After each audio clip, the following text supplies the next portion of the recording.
Library and any other councillors and MPs who are interested in the loss of the 18 from the Trentbarton group. Recently, it's going to happen at the end of September. We're losing the 18 bus which served Beeston Rylands and across to Stapleford. Now I know some of the reasons behind this are because people feel that the tram can be used now to go to Stapleford, but that doesn't cover Beeston Rylands. And just behind me is an example here of the kind of community that we have in this area. So this is a seat that someone's just attached to the bus shelter because there's a lot of elderly people in this area. This is the Padge Road stop. And if you go down to Canal Side as well, you can see that people have left out garden chairs and things like that. And that's because this doesn't represent just a bus journey for a lot of these people. This is kind of the only way to get around, the only way to get out and go and see people, and for a lot of the elderly people and the most vulnerable in the society live around the area of the Rylands, and so particularly Canal Side, but their buses hopefully are staying the same, because the only difference I know of for the new bus route is that we're told that it might not serve the evenings past 6:30. Now there are lots of workers who that then cuts out. And if we're saying that we want everyone to have the opportunity for a job, then you're saying that those people who work shift work and things are then cut off from their bus in the Rylands area. The nearest bus to walk to takes me from the bottom end of the Rylands near the Canal Side about 10 to 15 minutes to get to. That'd be the Skylink or the Indigo. Now 10 to 15 minutes because it depends if I've got the little ones with me. I've often got the buggy and a toddler, a 4-year-old and a 1-year-old, so it takes me a lot longer with them. It can take me up to 20 minutes just to walk to a bus stop. We already have trouble on a Sunday because there's Sunday today and there's one bus an hour that comes through here, the 20 on a Sunday, and that's already quite restrictive to take the children out because then I've got to walk up to the other one. Now it's not a big deal for me, I can do it. So that's fine, but I'm talking now particularly about the people who can't do it. There are lots of people who just can't do that, and already on a Sunday they're quite restricted and they're in. If we also restrict their evenings so they can't ever go out in the evening, we're talking about the most vulnerable people in our society who are then going to be stuck in the Rylands area in the evenings. And I'm also at the moment just unsure of what's actually going to happen. We're told it's going to be the same. Are the buses also going to be friendly to their trolleys? A lot of them bring shopping trolleys with them from that area. I'm always with the buggy, and I avoid the times when there's a lot of trolleys on there, the shopping trolleys, because those are people who have no choice other than to take those out in order to go and do their daily shopping.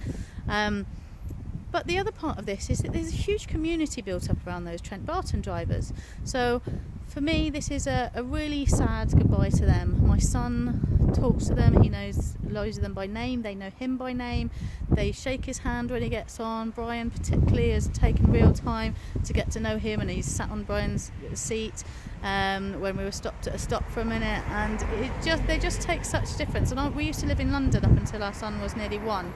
And we moved here because my dad lives in the area, and the difference and the feeling of these drivers that we have that know us, that actually they wave to us when we're not getting on the bus as they go past. And I just think it's a really sad thing, and I understand Trentbarton, you've got all these commercial decisions to make, but bear in mind that this route for the most vulnerable, who are the people that I'm advocating for, not myself. I can walk up to the stop, that's fine. But I'm advocating for those people who can't and won't walk up to the other bus routes in the evenings, and who already struggle on a Sunday to get out because our bus stops at 4 o'clock. The 20 stops at 4, and it's only an hour between like 9 o'clock and 4 o'clock, so nobody can go to work on a Sunday using that bus anyway. And certainly we're basically saying that those people then can't go and get a job.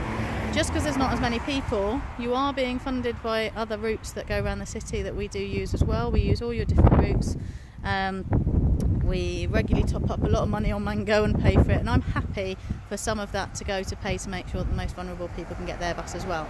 So if that means spreading some of that money out, but this is where I don't know what the answer is or who the answer is, but I just wanted to make a video to let you know that this is a whole community of people. These people are wonderful people. We see them on the bus. They've seen me with one child, they've seen me pregnant, they see me have another child, and they've chatted and they've kind of known me just from being on the bus. I wouldn't have known these people if it wasn't for the bus. This is a community. It's not just about getting from A to B and making some money off it. So I don't know where this video is going other than to say thank you very much to the Trentbarton drivers who do the 18. We're going to miss you a lot. You're a big reason of why we love living in the Rylands. It's really, really lovely to feel that even your bus drivers know you and know who you are and know your children and look out for you and look out for all these elderly and vulnerable people that get that bus, because that's who it majorly is. And yes, they're not a big money spinner, they're mostly on cards that they get for free. So I know that they're not making you a lot of money, but I'm happy for my taxes to go towards and my bus fare to go towards helping those people. So if anything can be done to make sure that they get the full service that they still should have, with at least the new company that's running it to at least do the full evenings and everything as well, or please Trentbarton reconsider and give us our 18 back, because we're going to miss those drivers. They are part of our community. They don't just flit in and out, they are part of our community. So if nothing else, we're going to miss you 18 drivers, and thank you very much for the last 3 years. Bye.